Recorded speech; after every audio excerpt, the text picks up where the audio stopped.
Hey guys, how we doing? Back in another video from Mother's Basement, and this one's been a long time coming. A few of you have been suggesting this for a while, and I have just literally an hour ago finished watching, well, at the time of me recording this, Sword Art Online, the movie, Ordinal Scale. And I'm going to be honest, I enjoyed it, but it was a bit dumb.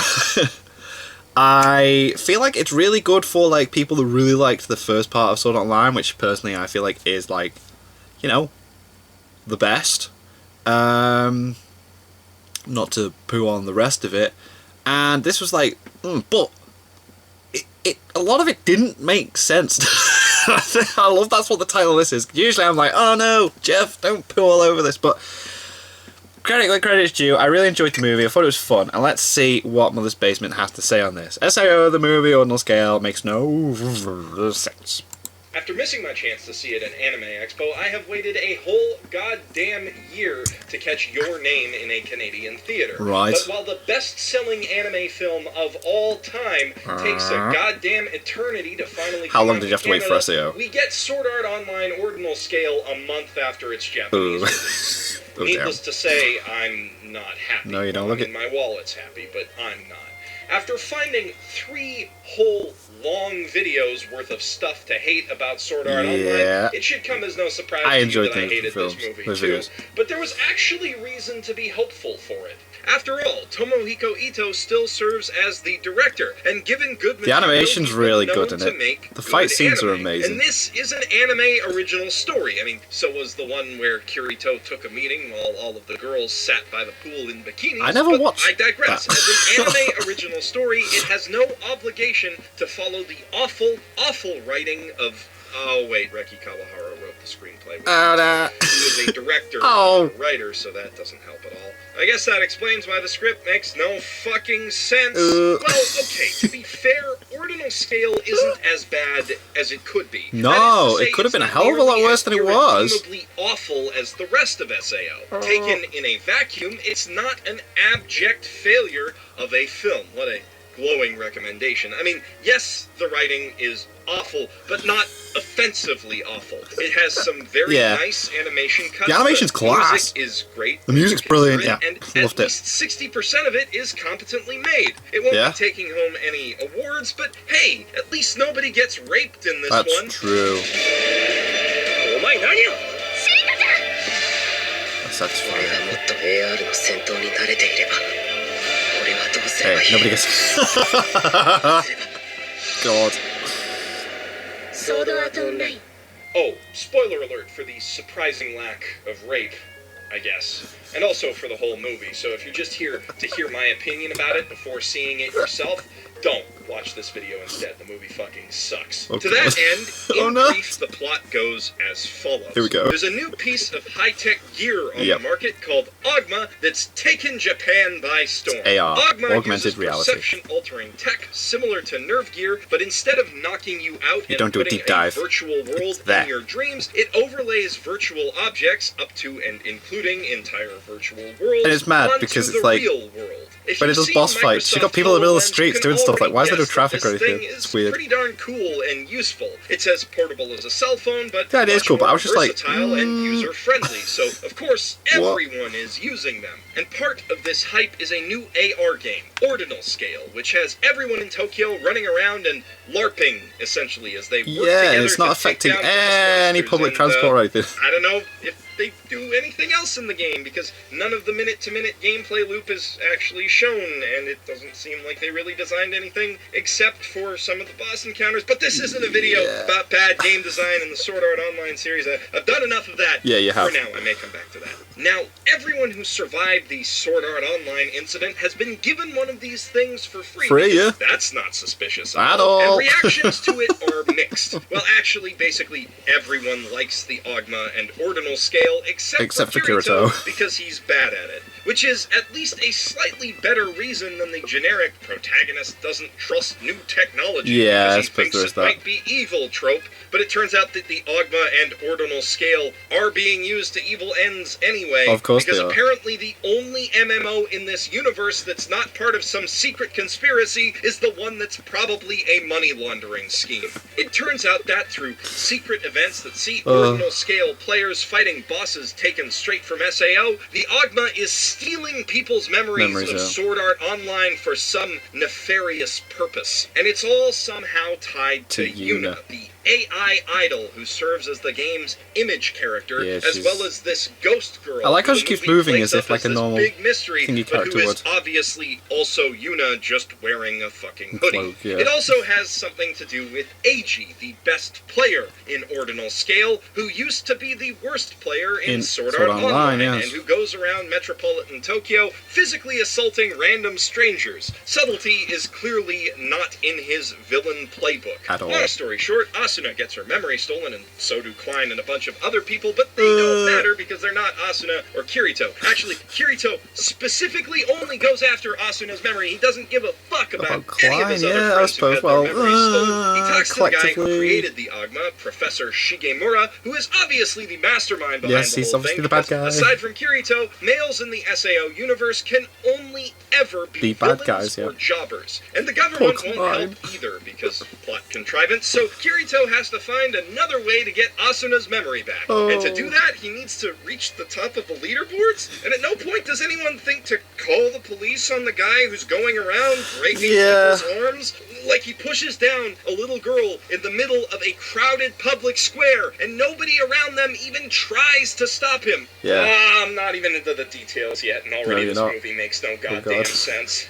Okay, so Kirito gets good at Ordinal scale, but not good enough to beat Eiji. And Eiji says, come 1v1 me at the Yuna concert, bro. And conveniently, Kirito has a ticket because tickets were given to every SAO survivor. Oh my god, could this trap be any more obvious? Kirito beats Eiji up, but he learns that he's almost, but not quite too late to stop Professor Shigemura's master plan, which is to use a bunch of drones to steal everyone at the concert's memories so that he can use them to reconstruct his daughter Yuna, who died in SAO, as an Make her into an AI, Only these drones just happen to be super powerful, so when he activates them, they're gonna steal everyone's memories so hard that it'll probably kill them. To stop that, Kirito and his friends have to sit down and beat the true final boss of SAO in a totally unrelated video game fight scene. A+ writing there, Kawahara. The day is saved thanks to the Powerpuff Girls. I did like how it was like, here's what the level 100 boss would have been. And then Kirito takes Asuna to see a meteor shower and asks her to marry him, despite, and this is something the film reiterates several times, having never met her mother. Obviously, this movie is all over the goddamn place, but to properly understand what the mess it is, I enjoyed how fun it was, though. Deeper and really examine everything. I didn't go into this film expecting a complex plot. And I'm not talking nitpicks like how fucking stupid the scene where Yui flies through a drone camera into or how the Yui's internet just represented as a series of no explanation as to why she's able to be seen by everyone. Memory is. That scene is really fucking stupid, though. Now, to give credit where it's due, the film actually has some neat ideas behind it. It does nothing with those ideas, like all of the neat ideas behind everything SAO, but at least they're there for acknowledging. The concept of building an AI copy of someone based on other people's memories is intriguing, and raises a number of interesting questions. Even if that AI has the same personality traits as the original, for instance, could they ever truly be that person without their exact memories? Is there some way of extrapolating those memories from other people's memories using some kind of algorithm? Would inaccurate memories distort their personality somehow? How would the AI change as it becomes closer to the real deal? Damn, that would have been good. The movie never addresses any of these questions. In fact, it somehow has an objective counter, like a loading bar, that tracks how much like the original Yuna, AI Yuna is becoming. But even at 95% Yuna-ness, her father still says that she's just a copy acting it's like, no, you're not her yet. Bizarre. But wait. The Ogma itself is another intriguing aspect of this movie. It seems really cool and useful. I can totally see this thing replacing the smartphone, but it also raises some interesting questions. Like, if you have a device that can blend realities, does it become more difficult to separate the real and virtual worlds? How do you switch off when someone can start a karaoke game anywhere? Or if in you're the constantly meeting with staring the at a bad heads-up guy. display, will you start missing out on the little details in the real world? Will socialization change when everyone has instant access to your social media in the middle of a conversation? Again, none of this is really addressed in the movie. They use the Ogma to get coupons, watch Hatsune Miku discounts on performances, beef, and play video games, but there's potential there. If you're curious, some of that potential is explored in Denocoil and to a lesser extent Ghost in the Shell. And while it's not interested in saying much that's meaningful about the potential of AR aside from it's safer than VR because you can move your body while you play, it does at least present a lot of different, very appealing use cases for the tech that would probably make people want to buy one. Assuming they can get past certain issues with the design, but I'll get to that. One thing I kind of like is that, for once, Kirito is shown to be bad at something. A video I mean, he game, stumbles over because he's not VR physically games fit. that let him perform at peak effectiveness all the time, and he can't fight effectively in Ordinal scale because he's out of shape from playing so many other video games. He looks like a schlub even next to Klein, and Eiji kicks his ass. So, does this movie finally humanize Kirito by taking him down a peg? Nope. Of course fucking not. Over the space of a week, he goes from sucking at Ordinal scale even both of them, when they're meant to be within the real life, this scene, they're jumping on walls and stuff. And he doesn't even have to do any exercise to make it happen. He just starts soloing multiple secret event bosses every night because he's now properly motivated because Asuna's memory got stolen, and I guess the power of love burns a lot of calories. Yes, On it the does. subject of those secret bosses, I have no idea how in the hell they got away with using them. I mean, for starters, Ymir owns all of the copyrights for Sword Art Online's world and characters, which were sold to them by Recht Corporation as part of Alfheim Online, and they originally acquired them when they acquired the servers for Sword Art Online from Argus when Argus shut down. Why do I know this? Oh, God. Why do you know Anyway, this? the point is that Ymir owns the copyright for Sword Art Online, and there's no way in hell that they just let a competitor steal all of that content and use it in a different video game. Japan is super strict about copyright. Just look at how much I have to cut this footage of the movie up to avoid content ID claims. I got a content ID claim on a Naruto video that was sponsored by an official Naruto video game. Reki Kawahara has to know that because he works with TV Tokyo, who are the worst. So this, on its own, is a pretty huge And that's the video Nuxtaku was talking about the other day. rights to use SAO's bosses, Well, in why my would you reaction fucking want video I to? did the Some other of these things are responsible for dozens of real-world deaths. That's a PR nightmare waiting Yes, it to is. happen. How do you deal with that? Eiji need to use these bosses to trigger the memories of SAO survivors, but how would they get their shareholders? It's like, that's not even mentioned, is it? It's like, that explains why it's there. Rewards or the government memories to of sign Sword Art off on Online. something that Friggin'. controversial. That's right, the goddamn government financed this thing and helped build the infrastructure that makes it work. So there's no way you can throw any hand-wavy nonsense my way about Shigemura building the game himself using only an AI, the way that some of you say that Kayaba Akihiko did with SAO, which, man, I don't have time to get into it now, but that only makes the show dumber. With the government backing this thing, there's no way that the project would go through without heavy oversight, which makes it extremely unlikely that Shigemura would get away with modding the hardware to steal memories in the first place, but also that the device could exist at all. At the end of the movie, it's explained that the Ogma uses repurposed nerve gear hardware, which is why it can kill people. But that hardware has to be regulated, and there's no way that the government would sign off on that design. That would be like if they started making in-flight entertainment systems out of Galaxy Note 7 hardware. And on that note, you'd think that for at least some people, there would be security concerns over having a computer that interfaces directly with your brain to create illusions indistinguishable from reality that is wirelessly linked to cellular networks. Because I can imagine that being used to pull off some Laughing Man shenanigans at the very least. Or, I don't know, steal people's memories or something. And at least one person in this universe has to have watched Ghost in the Shell at some point. Or I mean, let's just look at the real world for a second. This device requires floating drones scattered throughout the city to function. People are already paranoid about private citizens flying drones around their neighborhood, never mind a big corporation working with the fucking government. How is everyone just cool with this? Is SAO's version of Japan a dictatorship? How did this get approved? Some of you will say it's unfair of me to criticize an anime for not going as in-depth as Psycho Pass or Ghost in the Shell in exploring its technology, but it's seriously incongruous and takes me out of the film to think that nobody in this entire universe has any concerns about the Agma in regards to privacy and hacking. For a film that is so dedicated to showing off the potential of this technology, it doesn't seem to actually have anything to say about it. Also, the interface that they use for it is dog shit. I've gotten into this before, but if you have a brain-computer interface, then you don't need to use gestures. Actually, the movie seems to forget that AR is even a thing half the time.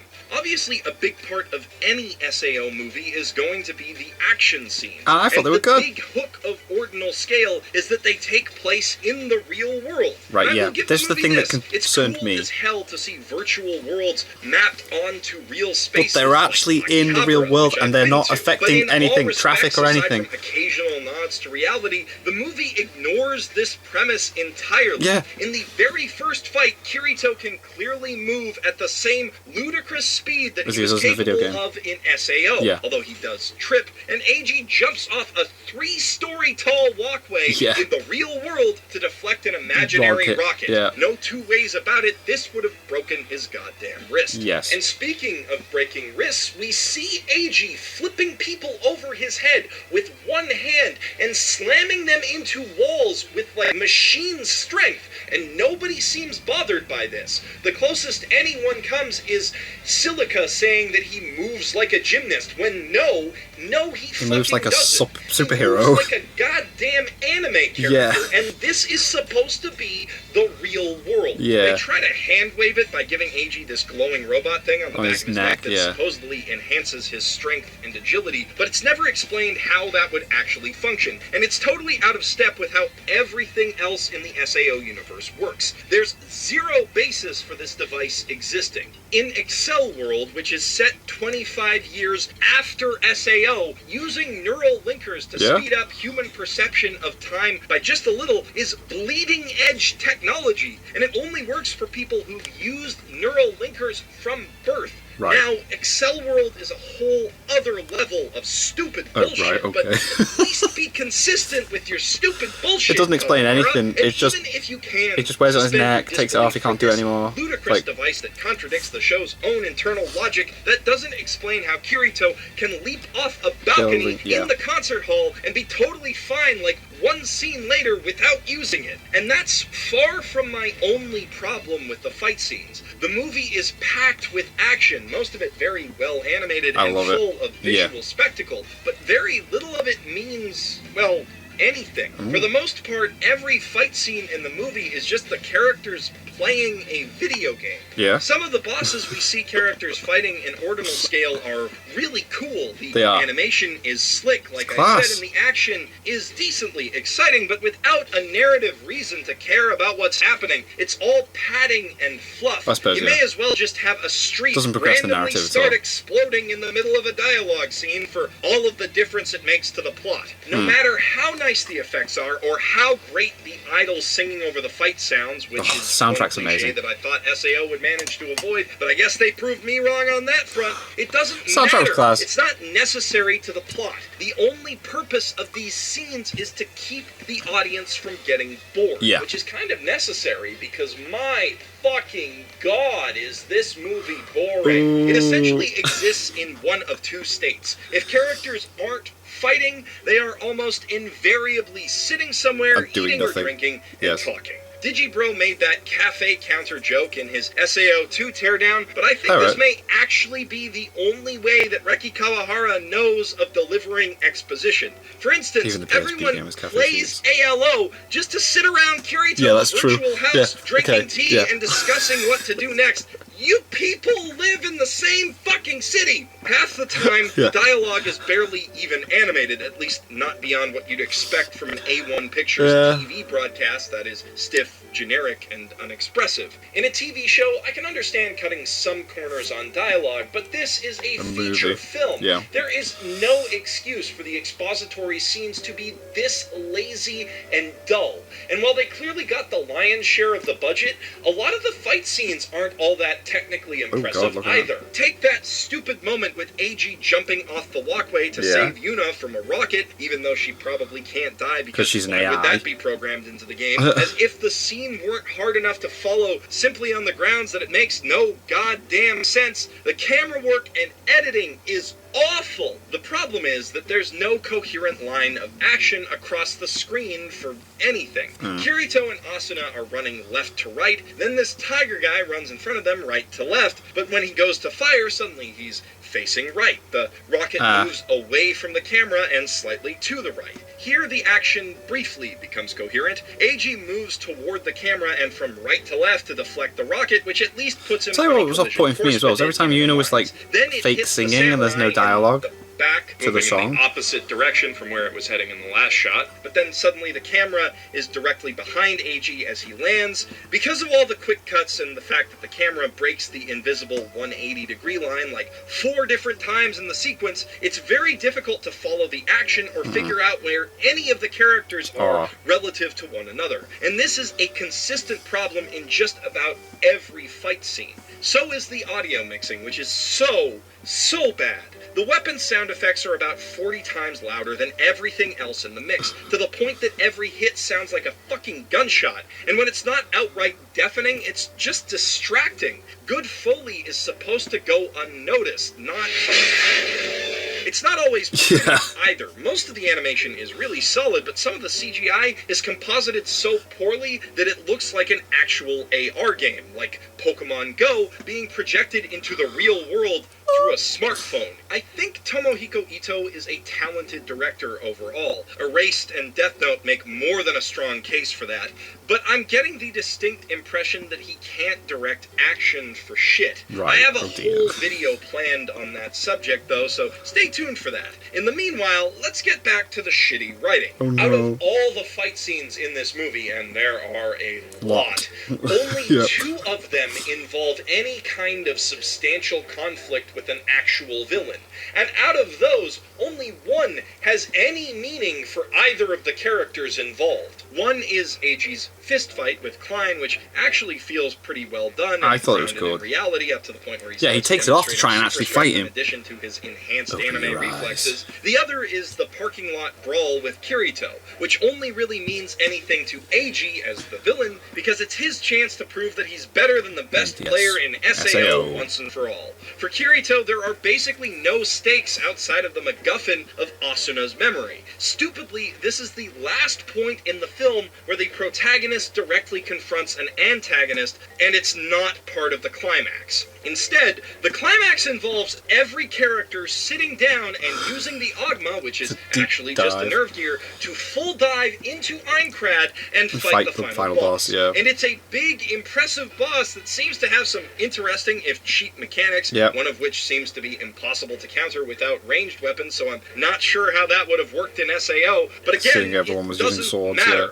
I guess by the same token, it doesn't matter how all of the important characters from every previous arc managed to log into this. I was confused by that. It was just fan service when it was like, let's throw everyone in from all the games. I was just like, how are they there? But never mind. Or something. Or why Yuki's ghost shows up to help Asuna attack at the end of Mother's Rosario, she's there, isn't she? With it, it's like, ignore how completely fucking stupid and off the rails this scene gets, because they it's just mindless entertainment. It doesn't fucking mean anything even in the story. So why should I fucking care? You really do need to switch off. There is so much wrong with this fight scene, but the biggest problem is that it effectively takes the place of an actual conclusion to the film. Shigemura is just arrested off-screen by Kikuoka, and when Kirito comes out of the video game, the whole central problem of the brain scan killing people just kind of solves itself. Actually, let's talk about that for a second, because there's a lot of stupidity around this whole memory-stealing plot that needs to be unraveled. Okay, here we go. The whole central conflict of Ordinal Scale is that the Ogma is being used to steal the memories of SAO players so that Shigemura can use them to recreate his daughter. Yeah. As I said before, it beggars belief that the Ogma could be secretly programmed to do this with so much oversight on the project, but that's just the tip of the iceberg. Right, here we go. It seriously raises so many questions. At Yuno's concert, we see that Shigemura can trigger the scan at any time, so why wait for the monsters to kill players in order to do it? Why not steal their memories as soon as the SAO boss fight is over? And why can't they just brainwipe Kirito remotely when he gets too close? Yeah. But the biggest problem with this whole plot is that there's no good reason why the Ogma, while downloading these memories, would also need to delete them from the brain of the user. All it's doing is copying data from the brain, which full dive hardware is already built to drama. Without it needs to be dramatic. So there's no reason for it to work this way. What we're told in the movie is that the electromagnetic scan of the brain performed by the Ogma is damaging the spinal cord or something. The like pseudoscience isn't very clear, and preventing specific memory recall. But that sounds like it's basically a fancy MRI, and MRIs don't cause brain damage. No, they don't. The nerve care hardware They is scan it. capable Copy brain the damage, information. how it kills people, but only when it's overloaded and not during normal operation. That's something Kayaba Akihiko built and programmed it to do. So Shigemura must have programmed the device to erase memories after scanning them, but why the fuck would he do that? Leaving a bunch of people with targeted amnesia makes it exponentially more likely that he's going to be caught and stopped, which he is, and has no benefit to him in any way. It's implied that he thinks removing the traumatic memories is doing the SAO players a favor, but even the guy he's working with doesn't want that from him, and at the end of the movie, he doesn't care if he murders all of the SAO players, so it doesn't seem like he has their best interests at heart. No way. And that murder scan is the most ridiculous part of all. Why would having more drones around cause the nerve gear to output more energy? Are the drones Tesla coils that wirelessly send more electricity directly to the devices? Maybe. Because otherwise I don't see any mechanic whereby receiving a stronger signal would cause the Ogma to send a stronger signal out. I know. They just realized that the movie had no dramatic stakes, so they decided to artificially raise the tension for the final act. Now, that might sound a bit confusing. Obviously, the stakes of the movie are that people's memories are being stolen, right? Mass amnesia isn't just nothing. Except that it totally is. From what we see, this memory loss doesn't affect anyone's quality of life. Or it just takes away the memories from Sword Art Online. It's literally it. Meaningful way. Like, so then it's like, oh no, what if they die? Obviously, Asuna and Kirito have a strong foundation for their relationship, even if one of them doesn't remember how it started, and Asuna still remembers how to fight and helps him in the battle, so it's not clear what she's lost, if anything. Klein ends up in the hospital, but not due to the memory loss. Because he got his arm broken. He broke his goddamn arm. And he still remembers that part and can give a detailed description of who did it. So remind me again how Eiji isn't in jail? Yeah, why didn't he get arrested for assault? The fact that no Laughing Coffin members are ever arrested,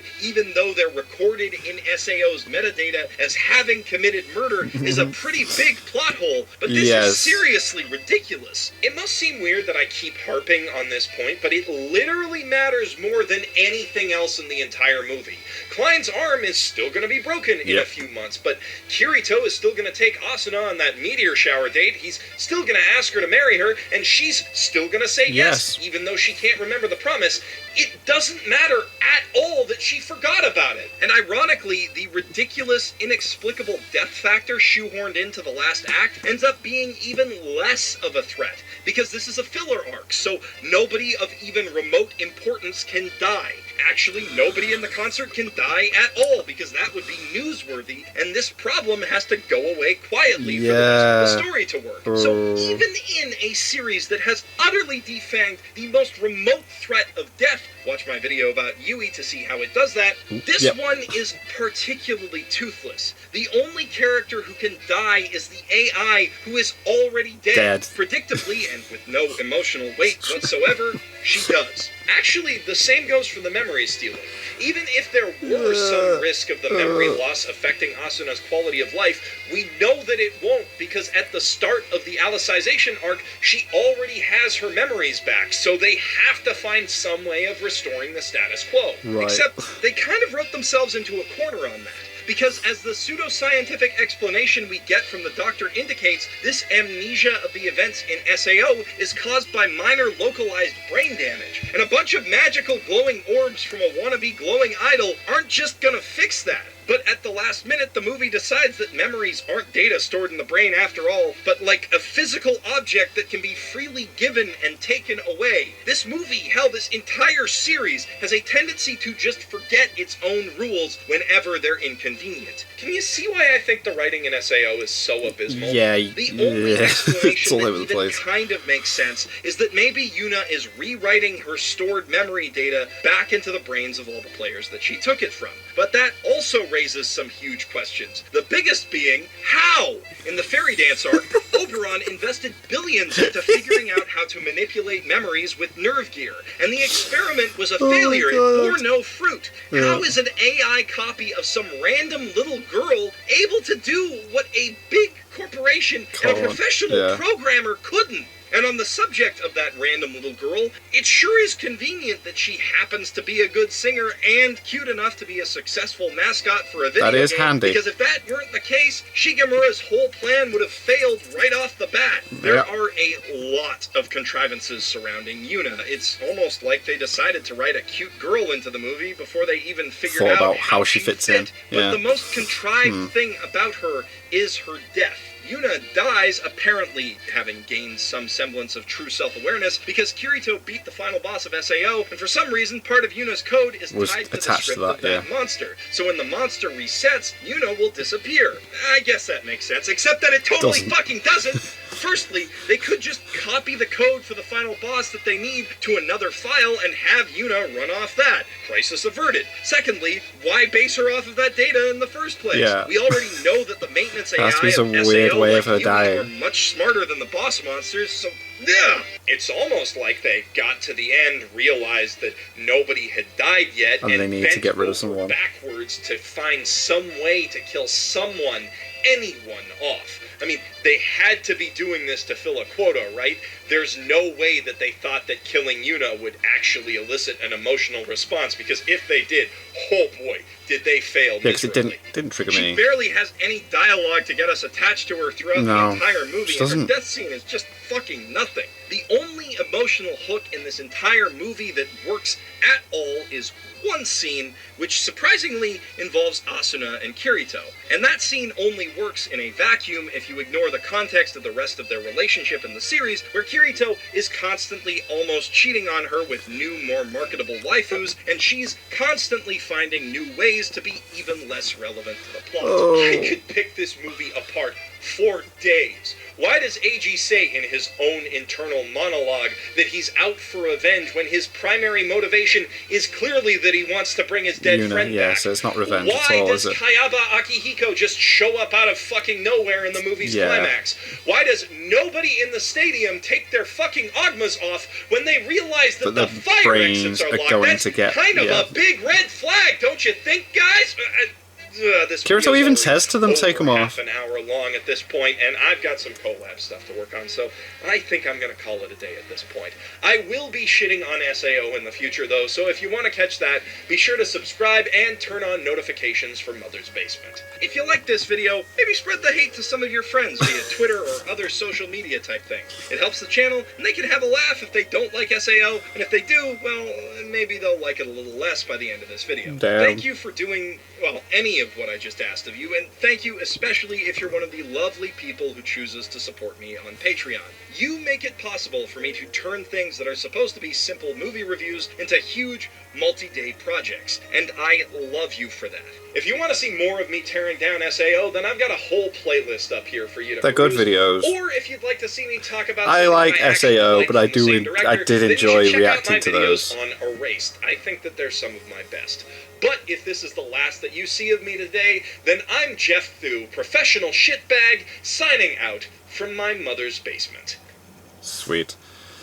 Yeah, like, don't get me wrong, I did enjoy the movie, but he's not wrong. There was a lot of problems with that film. Like, it doesn't make sense. It does not make sense.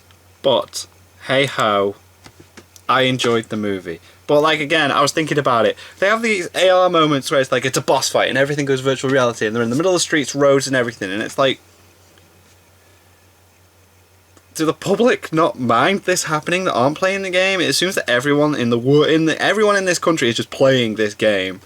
Cars aren't trying to travel down the road, people aren't trying to carry on with their life around it. It just seems to be happening, and that kind of annoyed me when I was watching it. And there's all this other stuff. And then whenever Yuna's meant to be singing, she's like, her mouth's opening, but there's no actual dialogue to songs sometimes and things. And Kirito and the dude's last fight, where they're literally like, it's meant to be physical, but he's jumping off of walls and the ceiling and that, fighting each other super fast, and it's like, we didn't get any explanation to the thing on the back of his neck, but as soon as he takes it off, he can't do that stuff anymore. I enjoyed the movie though. It's like, and then at the end of the credits, if you want, I like that at the end of the credits, it then does lead into Alicization, which I'm only 7 episodes into at the moment. I'm going to finish Alicization. I thought it was longer than this. It's only like 24 episodes. I'll finish that, and then I'll check out Mother's Basement's video on Alicization. How does that sound? So, yeah. Thank you guys very much for watching. What do you guys think of that? What do you guys think of this? Click like, subscribe if you haven't already. Leave comments down below. Let me know what I should watch in future videos, and I'll see you guys. I saw you guys. Is down.